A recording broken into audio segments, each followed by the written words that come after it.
E aí pessoal, tudo bem? O professor Giovanni aqui, dando sequência então nesse capítulo que nós falamos da embriologia. Tivemos uma aula anterior falando dos tipos de ovos e a clivagem, né, a segmentação.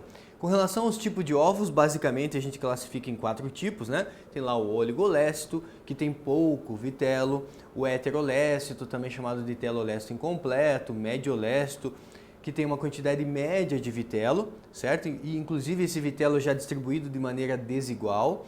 Temos, né, um ovo lá que tem muito vitelo, falamos do megalécito ou telolécito completo, que tem muito vitelo, que é característica aí de animais que botam ovos com casca rígida, como é o caso de répteis, aves, e temos também, né, os mamíferos aí monotremados e alguns peixes, né, a maioria dos peixes, na verdade, tem ovos aí com muito vitelo. E nós temos também, né, um ovo chamado centrolécito, que é característico dos artrópodes, que tem muita quantidade de vitelo, só que como é muita quantidade de vitelo no centro, chamamos de centrolécito. Beleza, gente? E hoje, então, a gente vai dar sequência na embriologia, falando do desenvolvimento embrionário. E é lógico, a gente quando fala do desenvolvimento embrionário, a gente acaba trazendo mais para o desenvolvimento embrionário humano, mas normalmente a gente não usa aí, né, um embrião humano para poder estudar na universidade, a gente usa o desenvolvimento embrionário do anfioxo, que é um protocordado, como se fosse um peixinho, que tem um desenvolvimento embrionário um pouco mais simples do que o do ser humano, mas que serve para a gente poder estudar o desenvolvimento embrionário. Então bora dar uma conferida aqui nessa parte, né, na embriologia. Embriologia, ela fala do que? Ela vai estudar o desenvolvimento do embrião, desde o zigoto até o final do desenvolvimento ali, certo? Até a organogênese. Então, até o final da organogênese. Tudo começa, né, nesse processo de fecundação. Temos aqui um espermatozoide. Esse espermatozoide, ele tem lá 23 cromossomos, tratando de espécie humana, então ele tem aqui um núcleo com 23 cromossomos.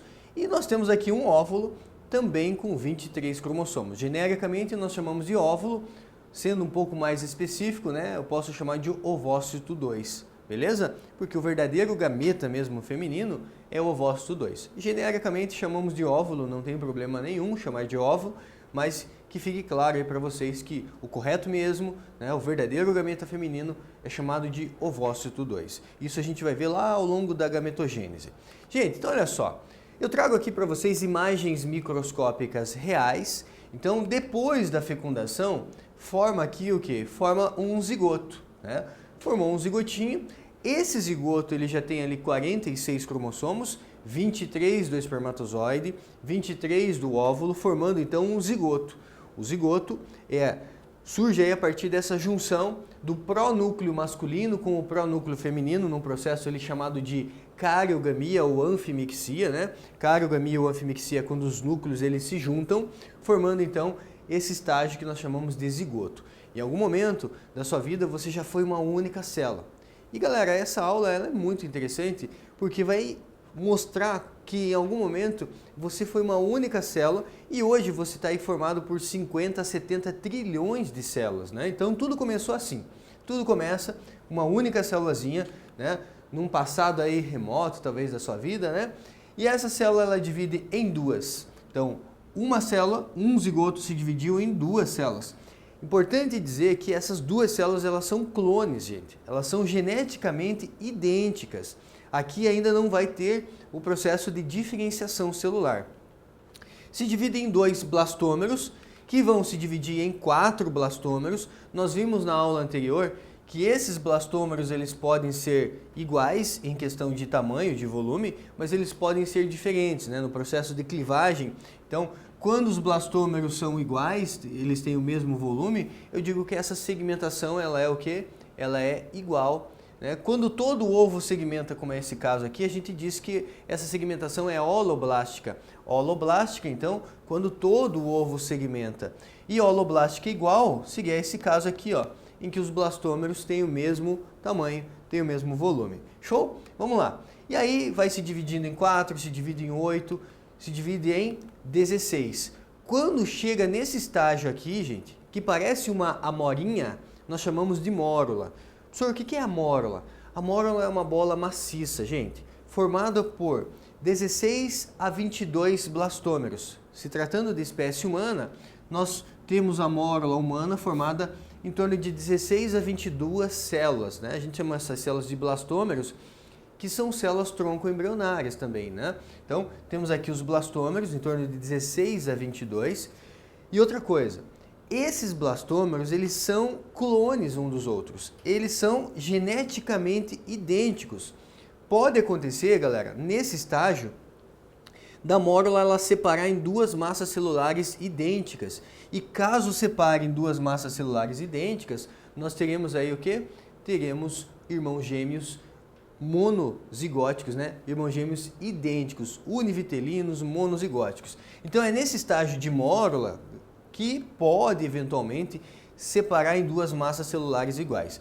Aqui ainda não tem a diferenciação, né? Essas células aqui, esses blastômeros, eles são geneticamente idênticos. Aqui nós temos o que nós chamamos de células tronco totipotentes. O que é uma célula tronco totipotente? É uma célula que pode originar o que você imaginar. Tot quer dizer tudo, né? Tudo que você imaginar no seu corpo, essa célula aqui pode originar. Pode originar neurônio, Giovanni? Pode. Osso, pode originar célula cartilaginosa, pode originar células nervosas, pode originar inclusive anexo embrionário a partir dessas células aqui. Elas são totipotentes. Então tudo que surge do embrião e os anexos do embrião, inclusive até a placenta, né? Essa célula totipotente pode originar. Beleza? E aí você pode perguntar, tá, Giovanni, mas qual o tamanho dessa mórula? Então eu vou colocar essa mórula na ponta de um alfinete aqui, né? Então você tem ali, ó, mórula humana com 16 células na ponta de um alfinete. Então você consegue ter aqui detalhes, né, da pontinha do alfinete e detalhes ali, né, dessa mórula. Então uma fotomicrografia feita a partir de um microscópio eletrônico de varredura, que permite, né, essas imagens aí bem bacanas. Tá aí. Então a mórula, uma estrutura microscópica, né, formada em torno de 16 a 22 blastômeros. Ainda imagens microscópicas reais, só que agora essa mórula ela está corada, por isso que ela aparece nessa cor aí violeta. Depois da mórula vai vir um outro estágio que é chamado de blástula. Então, saindo da mórula, o que vai acontecer? Essas células, esses blastômeros, é como se ele se afastasse e formasse uma roda. Imagine a mórula como uma bola maciça. E agora imagine a blástula como uma bola cheia de líquido, né? Aqui você está vendo a imagem em corte, aqui você está vendo a imagem em duas dimensões, mas imagine aqui como uma bola mesmo, tá? E lá dentro da blástula nós temos o quê? Temos uma cavidade. A palavra cele, gente, quer dizer cavidade. Então é a cavidade da blástula. E essa cavidade ela é cheia de líquido. Veja, galera, é importante eu ressaltar aqui o seguinte. Até né, esse estágio aqui de blástula, o volume celular do embrião se manteve constante. Como assim, Giovanni, o volume celular do embrião se manteve constante? Então você tem lá, olha só, formou aqui o zigoto, né? Então eu tenho aqui o zigoto, vamos chamar de zigoto. O zigoto vai se dividir em dois blastômeros, né? Então tá aqui, ó, ele vai se dividir em dois blastômeros, que vai se dividir em quatro blastômeros. E aí veja que o volume celular do embrião permanece constante. O que está acontecendo com os blastômeros? Eles estão diminuindo de tamanho. Quando chega no estágio de mórula, vai ter lá 16, 22 blastômeros, mas a mórula vai ter esse tamanho aqui, o mesmo volume. Então o volume celular do embrião permanece constante até o estágio de blástula. Só que daí, no estágio de blástula, você vai dizer, mas espera aí, Giovanni, essa blástula está maior do que a mórula? Sim, está maior. E por que está maior? Porque acabou entrando líquido aqui. Mas o volume das células aqui do embrião, né? No estágio de blástula, gente, nesse estágio de blástula, nós temos em torno aqui mais ou menos uns 100 blastômeros. Mais ou menos umas 100 célulazinhas. Mas se eu somar o volume dessas 100 célulazinhas, desses 100 blastômeros, vai ser o volume dos 16 lá da mórula, que vai ser o volume desses 4 blastômeros, que vai ser o volume desses 2, que vai ser o volume do zigoto.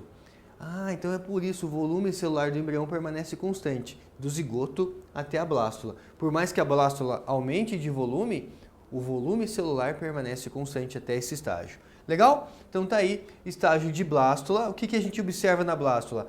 O surgimento de uma cavidade, né? Então surge aqui a cavidade. Como que seria a blástula de mamíferos? Na blástula de mamíferos, você tem aqui uma camada de células em verdinho, que eu vou chamar de trofoblasto. Tem aqui uma camada de células em azul, que eu vou chamar de embrioblasto, né? E a blastocele, que é a cavidade. Então aqui você já percebe, né, que você vai ter aqui os blastômeros, certo? Blastômeros que vão originar o embrião eu chamo de embrioblasto. O sufixo blasto, gente, significa jovem, né? Então são células jovens do embrião. E essas células do embrioblasto são células tronco pluripotentes.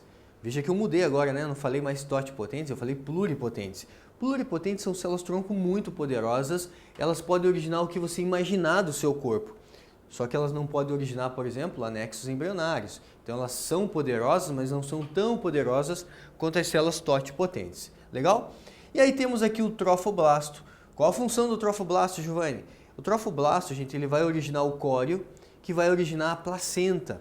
Então, temos uma função importante relacionada ao trofoblasto, né? Blasto quer dizer jovem, trofo, do latim, quer dizer alimento. Então, o trofoblasto vai produzir o córeo, que é um anexo embrionário, e o córeo vai originar uma parte da placenta. Lembrando que a placenta não é produzida só pelo embrião, a placenta é produzida também pela mãe. Uma parte pela mãe, uma parte pelo embrião. Se tratando da parte do embrião, nós temos o quê? Nós temos o trofoblasto originando aí, né, o córeo que vai originar a placenta. E o trofoblasto, gente, ele também, ao originar o córeo, ele também auxilia na produção de um hormônio importante, que é o HCG, a gonadotrofina coriônica, que é aquele hormônio que o embrião produz para sinalizar para a mãe que ele está ali, para poder manter a gestação. Então, quando uma mulher desconfia que ela está grávida, ela faz aquele teste de farmácia, faz lá um exame para detectar se ela está grávida, o exame ele vai detectar a presença da gonadotrofina coriônica, que é esse hormônio produzido pelo próprio embrião. É uma forma do embrião, gente, de sinalizar para a mãe, dizendo, olha, eu estou aqui, não menstrue, porque se você menstruar, você vai me abortar. Então, é uma forma do embrião sinalizar para a mãe. Então, nessa fase, nós temos aí células tronco embrionárias, lembrando que já não são mais totipotentes, mas eu já classifico aí como pluripotentes. Ainda são bem poderosas. Normalmente, em laboratório, a gente manipula esse tipo de célula, porque muitas vezes eu não quero originar uma placenta, não quero originar um anexo embrionário, eu quero originar aí partes de algum embrião, então essas células servem muito bem. Dando sequência, aqui você vê o aparelho reprodutor feminino na parte interna, então aqui está o útero, né? Então aqui tem o útero, aqui tem a tuba uterina, que é a tuba do útero, e aqui tem um ovário. Então aqui tem um ovário para você, né, entender que tem uma parte do sistema genital aqui, o sistema reprodutor feminino. Então essa mulher ovulou, uma vez que ela ovulou, né, existe a possibilidade, caso ela tenha relação sexual, de uma fecundação. E a fecundação, galera, acontece geralmente nessa parte aqui, ó. A gente chama essa região aqui de parte superior ou 1/3 superior da tuba. Então, nessa região aqui, normalmente, na curvinha ali da tuba uterina, que normalmente acontece a fecundação. Lembrando que o gameta feminino ele não é móvel, ele conta com movimentos da tuba. Nós temos aqui, né, cílios na tuba que auxiliam no deslocamento desse gameta feminino, e os espermatozoides que entraram lá pela vagina chegam aqui no colo do útero, vem, né, e vão chegar até aqui para fecundar o óvulo ou o ovócito 2. Uma vez acontecida a fecundação, acontece o processo de clivagem. Clivagem são as mitoses. O zigoto vai se dividir em 2, que vai se dividir em 4, que vai se dividir em 8, que vai se dividir em 16. Quando chega no estágio de 16 blastômeros, a gente tem o estágio de mórula. E nesse estágio, nós estamos mais ou menos por volta do terceiro dia. Então, terceiro dia após a fecundação, nós estamos aqui. É um processo rápido, né? Depois da mórula, a gente vem o quê? Depois da mórula vem a blástula. E é na fase de blástula que tem o que nós chamamos de blástula humana, que é o blastocisto, que vai se fixar na parede ali do útero. Essa fixação do blastocisto na parede interna do útero, nós chamamos de nidação. Então, a nidação é a fixação desse blastocisto. Então, na fase de blástula é que ocorre a nidação, ali a fixação desse embrião, certo? E aí, uma vez que aconteceu a fixação, ele vai dar sequência ao desenvolvimento. Depois da blástula vem o quê? Depois da blástula vem a gastrulação, né? Ou a gástrula. Então, vem a gastrulação. E o que é a gastrulação? Imagine então que você, nesse momento, por volta mais ou menos do 5º dia após a fecundação, 5º ao 7º dia, após a fecundação, você é uma bola, certo?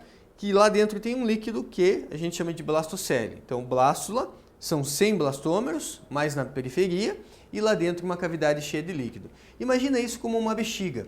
Então, você tem aqui a blastocele, tem aqui mais ou menos em torno de 100 blastômeros, certo? E aí você seria mais ou menos assim, ó. Deixa eu colocar aqui em 3 dimensões para vocês. Você seria mais ou menos assim. E aí imagine o seguinte, galera. Imagina que eu pego o meu dedo aqui, ó, e eu vou empurrando. Eu vou empurrando, eu vou empurrando. O que vai acontecer aqui, ó? Vai formar aqui, ó. É como se você pegasse uma bexiga e fosse empurrando. Você vai dobrando uma parte da bexiga para dentro e vai formando um buraquinho aqui, ó. Esse buraquinho, o primeiro buraco que surge no corpo do embrião, nós chamamos de blastóporo. Então, o que é o blastóporo? É o primeiro poro, né? Poro, blasto, poro, jovem, né? Blasto quer dizer jovem, então é o primeiro buraco do embrião. E esse blastóporo, ele pode originar a boca ou pode originar o ânus, certo? No nosso caso, o blastóporo, ele originou primeiro o nosso ânus para depois originar a nossa boca. Então, nós somos animais deuterostômios. Então, nessa fase de gastrulação, o que vai ser evidente aqui, ó? Aqui você vê uma gástrula, né, uma imagem microscópica real. Veja que aqui você vai ver o blastóporo e aqui está formando, gente, o intestino primitivo. Ó. Então ali tem o blastóporo e aqui forma o arquêntero. O que é o arquêntero, Giovanni? Arque quer dizer antigo, né?Êntero quer dizer intestino. Então é o intestino primitivo. É o começo do nosso tubo digestório sendo formado. E aí ele continua, ó. Ele continua o início do blastóporo e vai proliferando aqui células. Ele vai invaginando cada vez mais, olha só, até formar aqui o que nós chamamos de endoderme. Então, os dois folhetos embrionários que surgem primeiro a ectoderme, que é o folheto embrionário mais externo, depois nós temos a endoderme, que é o folheto embrionário mais interno. Então, são esses dois folhetos que surgem. E o terceiro folheto ele vai começar a ser formado agora, só que ele só começa, então é o início da formação da mesoderme.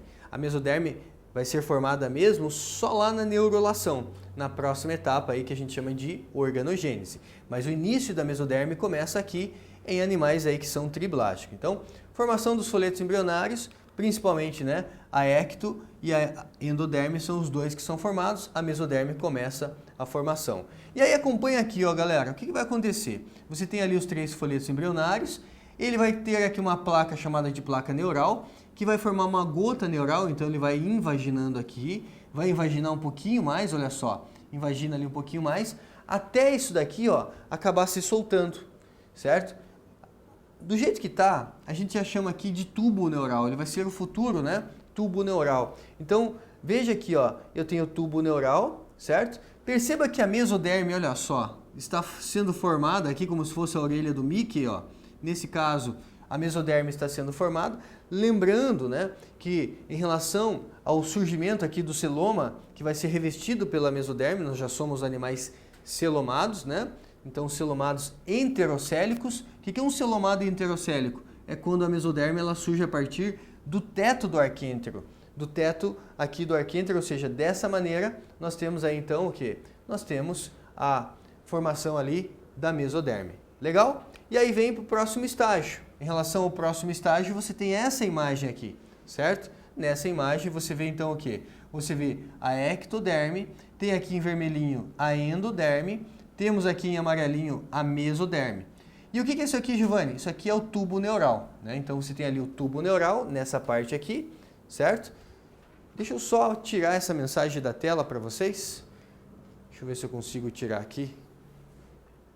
Acho que tem que fazer o que aqui? Ah, saiu lá. Muito bem. Senão ficava bem em cima da minha mensagem aqui, ó. Então, aqui nós temos o tubo neural. Então, aí está aqui o tubo neural. E essa parte de baixo aqui nós chamamos de notocorda. Galera, essa imagem é a imagem da neurulação. A neurulação que é uma etapa da organogênese. Então, temos aqui a organogênese e o início da organogênese. Lógico que tem a organogênese muito mais complexa. A gente estuda essa parte do início aqui da organogênese, né? E o que vai ser formado aqui, ó? Aqui, envolvendo, né? A mesoderme envolve uma cavidade chamada de celoma. Celoma que tem uma função de abrigar órgãos e proteger órgãos e garantir aí que o animal seja um pouco mais complexo. Mas eu gostaria que você, né, desse uma fixada nessa imagem aqui e tentasse associar essa imagem com essa daqui, ó. Se eu fizer um corte aqui, ó, em um bebê, em uma pessoa, né? Você vai ver ali o quê? Você vai ver o tubo neural nesse embrião que está em processo de formação. O tubo neural vai originar o quê, gente? Ele origina o sistema nervoso. Bem importante isso. Aí tem a notocorda. O que a notocorda origina? Nada. Cuidado, pegadinha. A notocorda não origina nada. A notocorda é substituída pela coluna vertebral, certo? Cuidado com essa parte aí. A notocorda não origina nada. Ela vai ser substituída pela coluna vertebral. E aqui você vê o arquêntero. O arquêntero, que é o intestino primitivo, vai originar o que, gente? O tubo digestório, certo? Então origina o tubo digestório e assim nós terminamos ali essa primeira parte relacionada à organogênese. A organogênese mais completa nós deixamos aí lá para a universidade, para quem vai se aprofundar nesse conteúdo. Beleza? Finalizamos assim então esse assunto, embriologia. Até a próxima aula, gente. Tudo de bom para vocês. Tchau, tchau.